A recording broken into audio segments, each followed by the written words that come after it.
Genuinely horrific. You see the introduction or the first part of the video, and then they sort of it leaves it up to your. But oh God. Yeah. Deanna and John collected all this information about this person, and like I said, they passed it on to the SPCA, and they later on passed it on to Toronto police. But like I said before, they were saying that there was nothing they can do. It's not in their jurisdiction. They even pleaded with the SPCA to talk to the Crown prosecutor to get a warrant to search the flat. Yeah. His new flat. Or how did they know where he'd moved to? I think it's his new flat. I think somehow they found more photos. Well, I guess once they knew the name, they could then track where he went. And also, I think there was a new photo that was uploaded because Deanna, one new photo that he uploaded, she found out that the landmarks can't be manipulated, and therefore went on Google Maps to find the location of the picture. Go, go, go, go, go. Yeah. So this is quoted from her. We started working on that picture. We took note of the trees, the foliage, the street lights, the crosswalks. We went street by street, city by city. And they discovered that the same street lights and crosswalks were from... Crosswords. Crosswalks from the photo were located in Montreal. So from then... That is ridiculous. From that moment, they contacted Montreal police and said, this guy is in Montreal, you need to find him. The team were just incredible because there was obviously these two, but the community of people that were also doing all of this was just amazing. I just remember how many they said that was... So they would probably take, oh, you do that city and I'll do this city, you do that street, I'll do this street. It's just phenomenal. A lot of teamwork going on. Unfortunately, even though they tried to get the attention of police, and they did nothing, of course, in May 2012, he escalated and turned to murdering a human being. And he uploaded a video called One Lunatic and One Ice Pick. And the victim was called Jun Lin. He was an international student. There was CCTV footage. Yeah, CCTV footage of M leading Jun Lin to his apartment, and CCTV footage of M disposing the body. Yeah, he just sort of walks out with bags, but it doesn't look. Yeah, it doesn't look suspicious. No, really. Apart from the fact, obviously, he walked in with someone and left with someone. But did he live in the building too? I don't think so. I think he lives separate from the building. But I couldn't remember that. What I found really disgusting was he was wearing the shirt that Jun Lin was wearing. Yes, he was. Yeah. When he was disposing his body, I couldn't believe that. It's just you can never tap into someone's mind that thinks like that and thinks, it's just sick. It's just absolutely vile, disgusting. And then there's other things that happened that M did, but I'm not going to go into that. If you are interested, watch the documentary or just do a quick Google search. But eventually they found him in Berlin, where he fled. And he was... This is brilliant. He was arrested in an internet cafe, and guess what he was doing? He was Googling himself. Because he's a narcissistic piece of beep. Yeah. And I just love that was the way he got caught. And the internet guy, the guy that owned the internet cafe, I think he was aware of it. He was interviewed, or I don't know, and he just sort of, he went on an instinct and just thought, this is really strange. Then went over to the computer and realised that he was Googling himself, which was then another massive red flag for him to go, you're going with me. Well, I think he subtly called the police and they all surrounded the... Well, luckily, just brilliant. Yeah, luckily there were police officers outside, so he called them in, and there was loads of police officers. They were like, yeah, I'm ready to arrest this guy. They walked in. They were all in sort of like an army. You must just get such a buzz. Like, I'm getting a buzz even thinking about the situation of them coming in and just getting that hymn that's just... Exactly. And they must have been... Did they say anything? The Facebook group people. When that happened, so one of the Facebook group members sent a photo or a video of M getting arrested and put it on the group. And that was when they sort of felt a bit relieved. Well, or weight off their shoulder, all their hard work paid off. But then I guess it would never, I think they would never go a day without thinking about it. There's no real closure because... Especially when that video got released of him actually murdering someone, it's kind of, they've been saying to the police time and time again, warning them, this is what's going to happen. It starts with the animal abuse and ultimately this could have been avoided. If they just listened, even though he was caught. But I think that's mostly because the death of Jun Lin could have been avoided if police actually listened and arrested him. And is he still in prison today? Yes, but I think he's only sentenced for 25 years. So there was... How old was the victim? I think he was 33 at the time. It's like not even his life that he's been given. Yeah, so he's 33 at the time. And in one of the interviews with Deanna Thompson, she was saying she was scared because he's only getting 25 years. He could come out. And if this... Well, the thing is, even though the documentary is amazing and it's great that it's been released because it just shows a good side of... Well, as our topic is, a good side of social media. But then he is kind of playing up to his narcissism. He's going to come out and be so happy that there's been this documentary. Yeah, he will know in prison, 100%. Yeah, he does know. He's actually got married in prison to an inmate. Yeah, I think he was gay. Was he gay? Yeah. And why do you deserve happiness? If he is happy in that small, tiny... He's just rot in a cell, I'm sorry. But by himself, isolated. Yeah. So, yeah, the story brings a positive side in a sense that there are people to help out during times where justice hasn't really been served. And what's great about this is that they started an animal rights advocate project, which is the name of the Facebook group. And they still have that going. Aww. Giving voice to innocent animals. It's so good. And also the EXIF, the GPRS, the EXIF data. GPS. Why is it sometimes GPRS and GPS? It was a bit muddled up with the facts, but no. I thought it in the end. Run very linear and linear. Like just straight. It ran linear. I run linear. On to your story. So mine's actually negative as well. Well, it's not. Sorry. Mine's positive, love. I was going to bring my chair in because my back is aching. Yeah, and mine is actually also on a Netflix. Is it documentary? Yeah. Well, that have actors in just to back up the points that they're raising. Mm-hmm. So yeah, it's docu-film, and it's called The Social Dilemma. Have you watched it? I've heard of it, but I have not watched it. It's quite new. I think it was only released in 2020. Okay. Very, very new. Fairly recent. So, so the quote that it opens with, which I thought was brilliant: "Nothing vast," as in talking about social media, how vast it is, "enters the life of mortals without a curse," which I thought was very deep. And so basically it starts with all these workers, people from Google, Instagram, but ex-workers. So people that used to work in Facebook or used to work in Instagram. And the main guy, I feel very privileged that I grew up in a generation that I didn't have a phone until I was about 16, no, maybe 15.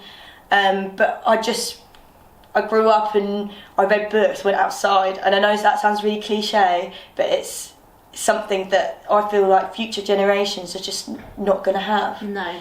They are obsessed with being on their phones, but then meeting up with people, but then being on their phones while they're with other people. There's countless times I go to restaurants, and I know this is so old and everyone always says it, but we're all victims to it. I feel I've been in that situation that you are meeting your friend for dinner or whatever, and then there comes a moment that you're on your phone, or they go to the toilet, you can't help to then look on your phone. It's like something when you're feeling anxious you can do. If you're feeling, if I would never wait for a bus, train, on my own, anything, not look at my phone.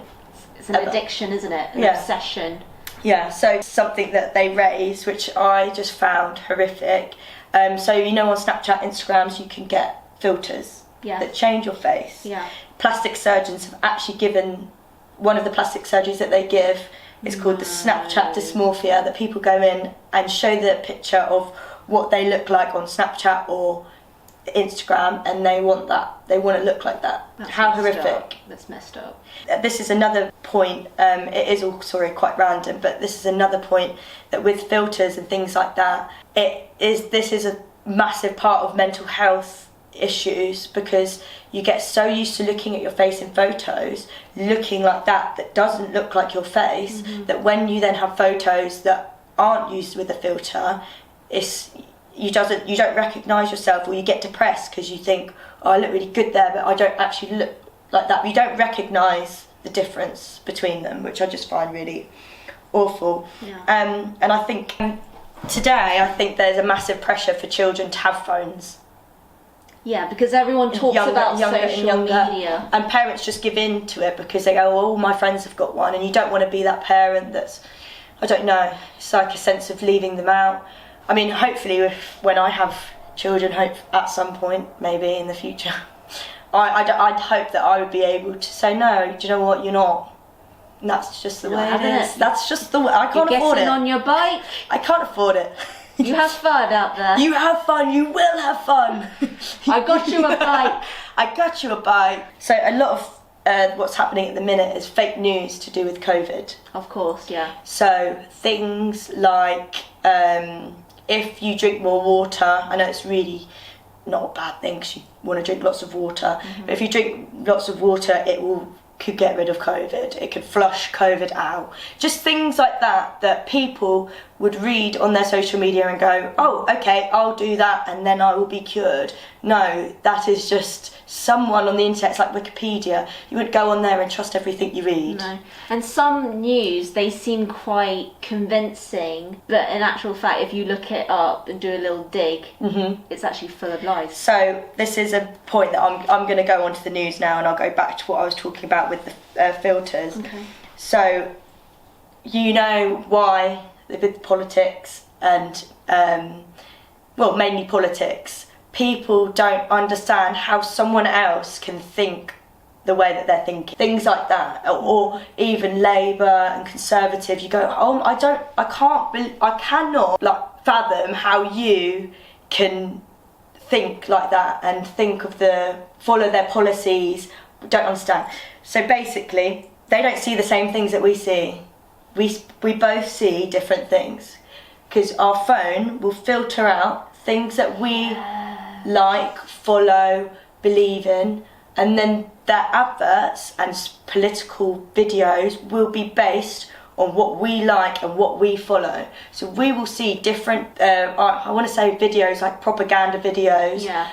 So I would see something completely different to what you would see. Yeah. Say you're into animals and whatever, and it would come up with more Green Party things, or elements of, a party that is talking about those green things that you like, but then shadowing out all of those actual bad policies. Yeah, you don't get like a balanced view of all of these political parties. No, so you're going, why are they thinking of those ideas? Why are they thinking like that? And it's because we're not seeing the same things on our phones. Because of cookie settings, but also, maybe a bit controversial, our phones are probably listening to what we're saying. Yes, absolutely. Right now, they are. And listening into the conversations, and they're extracting that information to pull up all these adverts. Yeah.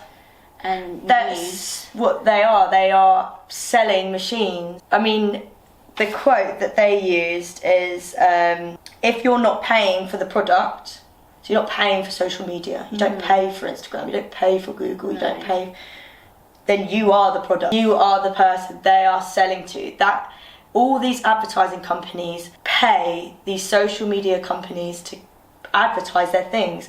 Cheap holidays. I remember looking once for a flight just to see, because I was curious during COVID. That's it, next day, everything to do with holidays. Why don't you have a nice break? Why don't you go abroad? This is on the green list, this is on the red list, whatever. The cheap flights going now, everything, because they monitor what you're looking at 24/7. And they actually they monitor on a post how long you will stay on that post. They will time how long you engage with that post and scroll.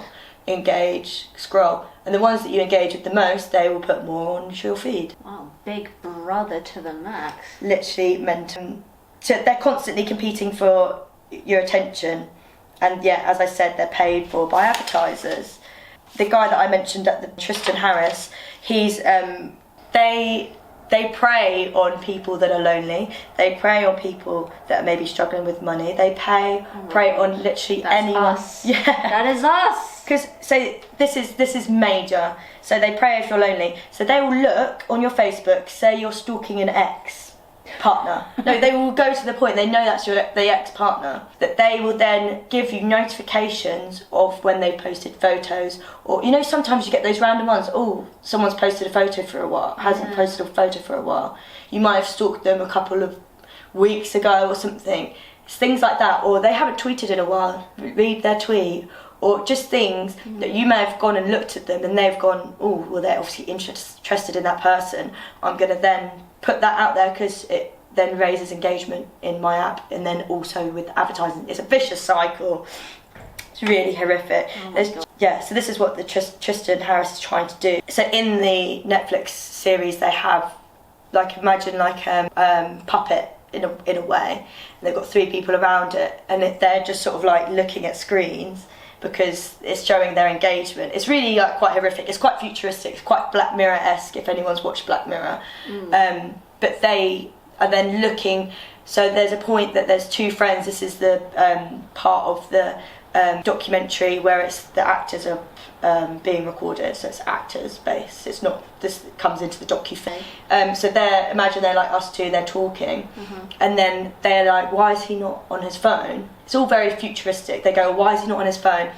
And then what they do is there's his ex-girlfriend. They then put that she's in a new relationship, and even though it was posted a few days ago, they put it up there and send a notification. Yeah, so that he will then be more engaged. And actually, in the part with the actors, the mother says, "Look, if you can stay off your phone for a week, I will buy you a new laptop." It's I can't remember what it is specifically, but she says, "I will buy you something that's quite expensive." He goes, "Yeah, sure, I can be off my phone for a week." I don't think you can. So time goes on, and he gets to 3 days, and he can't resist. It's in a jar. He can't, and she also does it with the young daughter, and the young daughter immediately smashes the jar because she wants it that bad. Crikey. She has to send certain amount of Snapchats in an evening, or it's really horrific. And she's really young, and there's footage of her taking photos of herself, uploading it onto Instagram, and it not getting enough likes, so they get deleted. And a lot of young people think like that. They think, if I don't get the likes, I will just delete it. They need the likes for it to be not positive. gonna lie, I kind of do that. Yeah. Because on Instagram, when I upload a photo, it'll be nature photos, landscapes, views, sceneries. I love my nature. Yeah. But I'm thinking, I spent all this time for this photo. I edit it. It's my pride and joy, and I only get 3 likes. But it shouldn't really matter, should it? No. So this is what Tristan Harris, just changed his name, was one of the people that created the like, and they created it to be positive. They created it for people to feel good, for people to like different things, so that it spread positivity. He said, when we were discussing it, I never thought it would turn into this negative thing that people, as teenagers, Craves can't. It. Yeah, they crave the likes. They can't go without it. It's just really horrific. And so the only two businesses that call their customers users are the drug industry and the social technology accounts. You're a Facebook user. You're a drug user. And it's because it is a drug. It literally releases dopamine into your brain, and you are addicted to it. You feel good when you look through your phone. When you receive a notification. When you receive a notification, and there is no one I know definitely in my age bracket that would deny that. I think we would all admit that we were addicted to it. Yeah, I would say I definitely am. And even my parents, I mean, they didn't grow up in that generation, but I would say they still are. I'd say my mum is. I wouldn't say my dad so much, but it just shows that it's spreading through, and the younger generation and the older generation. Spreading faster than corona. Now this is really, this is actually really quite dark, and it's really horrific. Alright, I'm ready. So, showed this chart, and it said pre-teens, so 15 to 19. Yeah. So it showed the sort of suicidal rate. So it was quite steady, and then in 2010 to 2011, when Facebook started, it began to go up. Sorry, pre-teen, this is age 10 to 14. It went up plus 151%. God. And the chart, honestly, it goes straight, and literally rockets up. What is that called? There is a term for it, but I don't. Exponential growth? Yeah, exponential growth. And then 15 to 39-year-olds, it went up 62%. But it just shows you the year that Facebook started and just the rise. It's just a steep rise up, isn't it? It just breaks my heart that there's kids these men that have created, or not men and women that have created these sites. And don't get me wrong, Facebook is good. You find your long lost relatives, you reconnect with people. It is amazing for that.